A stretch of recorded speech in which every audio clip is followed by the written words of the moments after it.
सरकारनं हा जी आर काढून ओबीसीमधील 324 जातींवरती अन्याय केल्याचा हल्लाबोल वडेट्टीवारांनी केलाय।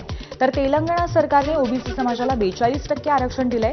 मुख्यमंत्री आणि दोन्ही उपमुख्यमंत्र्यांमध्ये हिंमत असेल तर त्यांनीही ओबीसींना 42% आरक्षण द्यावं असं थेट आव्हान वडेट्टीवारांनी केलंय। अरे दम असेल फडणवीसजी, देवेंद्रजी, अरे दम असेल आमच्या अजितजी, दम असेल शिंदेजी, तो तेलंगणा सरकारनं ओबीसीला 42% आरक्षण दिलाय। उद्या 42% आरक्षण देण्याची धमक दाखवा, पुरा ओबीसी समाज तुमच्या पाठीमागे होईल। सरकार मनोज जरांगेंच्या पुढे झुकलंय अशी टीकाही विजय वडेट्टीवारांनी ओबीसी मोर्चातनं केली आहे। तर सुधारला नाही तर जागा दाखवणार अशी टीका वडेट्टीवारांनी जरांगेंवर केली आहे।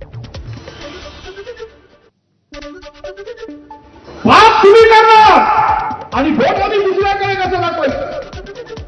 काम आहे तुम्ही दाखवा। जरांगेच्या पाठीमागे, जरांगेच्या दबावात हे सरकार झुकलं आहे, कमरेपासून वाकलं आहे आणि त्यामुळे अशा प्रकारचा उद्ध्वस्त करणारा जी आर काढला आहे।